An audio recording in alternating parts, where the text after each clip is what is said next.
नमस्कार, आप capital TV Bihar देख रहे हैं। मैं हूं आपके साथ समीक्षा तिवारी। बिहार में राज्यसभा चुनावों की तैयारियां तेज हो गई हैं और उम्मीदवारों की दौड़ शुरू हो चुकी है। इस बार जेडीयू कोटे से राज्यसभा जाने के लिए कई नामों की चर्चा हो रही है। पहले ही हरिवंश नारायण सिंह और रामनाथ ठाकुर के नाम सामने हैं, लेकिन अब दो और नामों की भी चर्चा जोर पकड़ रही है। इनमें पहला नाम है मनीष वर्मा का, जो पहले भारतीय प्रशासनिक सेवा में थे और बाद में राजनीति में आए। उनका अनुभव और प्रशासनिक बैकग्राउंड उन्हें इस दौड़ में खास बनाती है। दूसरा नाम है आरसीपी सिंह का, जो जेडीयू के राष्ट्रीय अध्यक्ष रह चुके हैं। उन्होंने भी मनीष वर्मा की तरह प्रशासनिक सेवा छोड़कर राजनीति में कदम रखा। हालांकि अभी आरसीपी सिंह जदयू से बाहर है, लेकिन जातीय समीकरण और राजनीतिक माहौल के चलते उन्हें नीतीश कुमार का समर्थन मिलने की संभावना पर चर्चा हो रही है। अगर ऐसा होता है तो ये बिहार की राजनीति में बड़ा बदलाव होगा। इस बीच कई जेडीयू नेता कह रहे हैं कि आरसीपी सिंह के वापस आने के लिए कोई दरवाजा अब खुला नहीं है। ऐसे में सवाल उठता है कि जदयू की 2 सीटों पर कौन कौन जाएगा और कौन राज्यसभा का हिस्सा बनेगा। इस पूरे घटनाक्रम के बारे में और उम्मीदवारों की स्थिति, राजनीतिक रणनीति और संभावनाओं की पूरी जानकारी, ये सब कुछ हम आपको बताएंगे इस स्पेशल स्टोरी में। भाजपा की राह आसान, जदयू के लिए चुनौती। बिहार में होने वाले राज्यसभा चुनाव को लेकर राजनीति में थोड़ी हलचल है। भाजपा के लिए स्थिति आसान है क्योंकि उसके हिस्से में कुल 2 सीटें हैं और वो जिनको चाहे उसे भेज सकते हैं। यानी भाजपा को इस बार की दिक्कत का सामना नहीं करना पड़ रहा। लेकिन जदयू के लिए मामला थोड़ा अलग है। जदयू के हिस्से में भी 2 सीटें हैं। इन सीटों पर इस बार थोड़ी उलझन दिखाई दे रही है। जदयू से राज्यसभा में उप सभापति हरिवंश नारायण सिंह और केंद्रीय मंत्री रामनाथ ठाकुर का कार्यकाल खत्म हो रहा है। अब सवाल ये है कि जदयू प्रमुख नीतीश कुमार इन तीसरे मौका देंगे या किसी नए चेहरे को आगे लाएंगे। संभावना यही है कि दोनों को फिर से भेजने में थोड़ी दुविधा है। इसके पीछे कारण ये है कि जदयू ने अब तक शरद यादव और एक दूसरे व्यक्ति को छोड़कर किसी को तीसरी बार राज्यसभा नहीं भेजा है। इसलिए इस बार नई रणनीति या किसी नए नाम पर ध्यान दिया जा सकता है। राज्यसभा चुनाव में जदयू का फैसला और नए उम्मीदवार का नाम राजनीतिक हलचल बढ़ा सकता है। जनता और दल दोनों ही ये देखने के लिए उत्सुक है कि जदयू इस बार किसे आगे बढ़ाती है। कुल मिलाकर भाजपा की राह आसान है, लेकिन जदयू के लिए ये चुनाव थोड़ा चुनौतीपूर्ण और रोचक है। बिहार में इस बार राज्यसभा की कुल 5 सीटें खाली हुई हैं। इन सीटों के लिए मतदान 16 मार्च को होनी है। राज्यसभा के लिए वोटर सीधे जनता नहीं होती, बल्कि सिर्फ विधायक ही वोट डालते हैं। इस बार किसी उम्मीदवार को जीतने के लिए 41 वोटों की जरूरत होगी। ये वोटों की संख्या हमेशा सीटों की संख्या और विधायकों के हिसाब से बदलती रहती है। भाजपा के पास बिहार विधानसभा में कुल 89 विधायक हैं। इसका मतलब ये हुआ कि अगर भाजपा को अपने उम्मीदवार को जिताना है तो उसे 82 विधायकों का समर्थन चाहिए, यानी 7 विधायक अतिरिक्त भी बच जाएंगे। इसी तरह जदयू के पास 85 विधायक है, इसलिए वो भी आसानी से अपने 2 उम्मीदवारों को राज्यसभा भेज सकती है। इसके बाद उसके 3 वोट भी बचेंगे। एनडीए में शामिल दूसरे छोटे दलों के विधायक भी जोड़ दे तो स्थिति और मजबूत हो जाती है। चिराग पासवान की एलजेपी-आर के 19, जितन राम मांझी की पार्टी हम के 5 और उपेंद्र कुशवाहा के 4 विधायक को जोड़ने पर एनडीए के पास 5वीं सीट के लिए कुल 38 वोट बचते हैं। यानी अगर 3 और वोट का इंतजाम हो जाए तो विपक्ष के लिए इस सीट पर जीत पाना मुश्किल हो जाएगा। हालांकि विपक्ष ने भी 5वीं सीट को जीतने की कोशिश तेज कर दी है। दोनों पक्ष इस सीट के लिए पूरी तरह रणनीति बना रहे हैं। इस चुनाव में एनडीए की स्थिति मजबूत दिख रही है, लेकिन विपक्ष भी हार मानने वाला नहीं है। जनता और राजनीतिक दल दोनों ही ये देख रहे हैं कि इस बार 5वीं सीट आखिर किसके हाथ जाएगी। कांग्रेस में बागी रुख, विपक्षी एकता खतरे में। विपक्ष अगर अपना उम्मीदवार देता भी है तो जीत सुनिश्चित करने के लिए सभी विपक्षी पार्टियों में एकजुटता जरूरी है।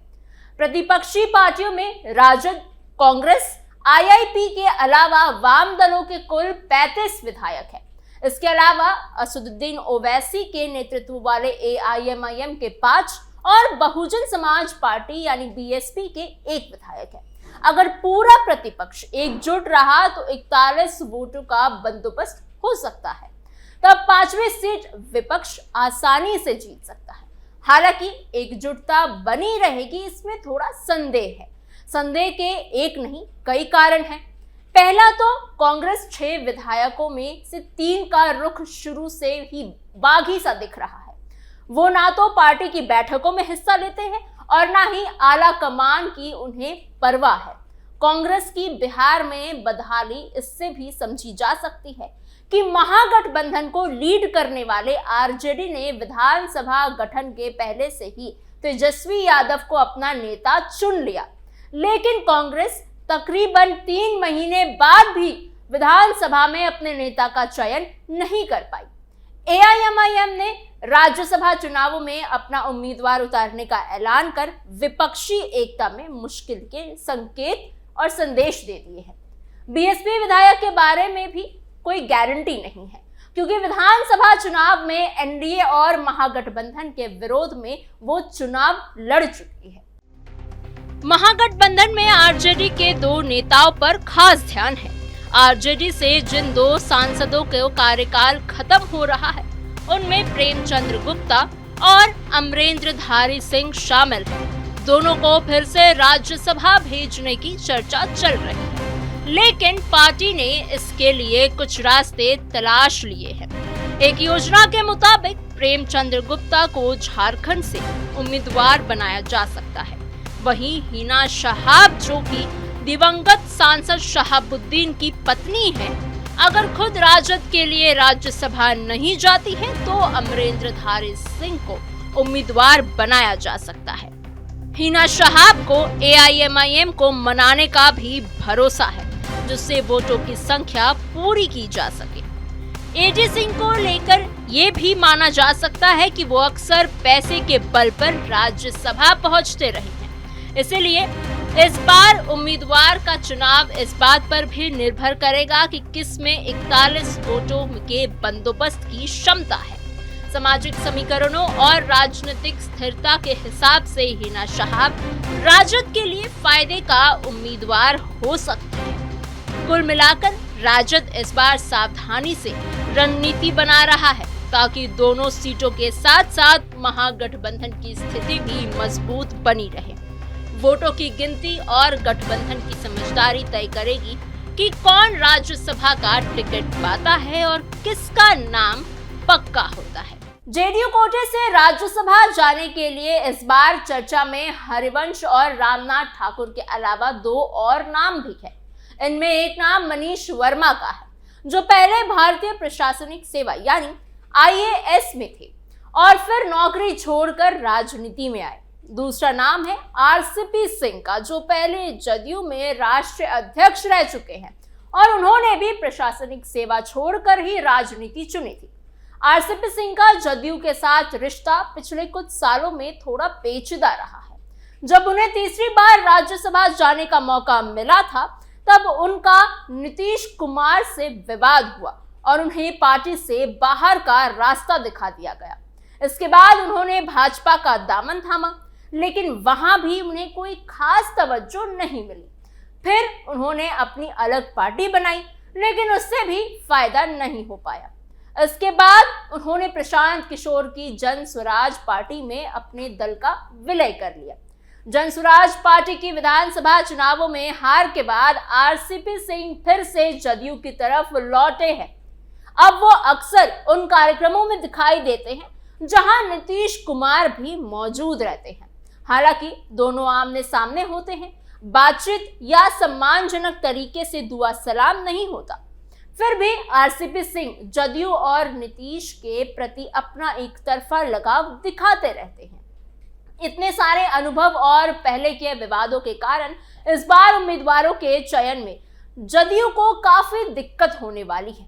किसी भी नए या पुराने उम्मीदवार को चुनने से पहले पार्टी को सभी राजनीतिक और सामाजिक समीकरणों का ध्यान रखना पड़ेगा। ये चुनाव जदयू के लिए बहुत ही चुनौतीपूर्ण और रणनीति भरा साबित हो सकता है। पुराने अनुभव और विवाद बना सकते हैं रणनीति का हिस्सा। पिछली बार भाजपा ने अपने कोटे से राष्ट्रीय लोक मोर्चा यानी आरएलएम प्रमुख उपेंद्र कुशवाहा को राज्यसभा भेजा था। इस बार उन्हें दोबारा भेजने की भाजपा के सामने कोई मजबूरी नहीं है। वो अपने कोटे से 2 और लोगों को राज्यसभा भेज सकती है।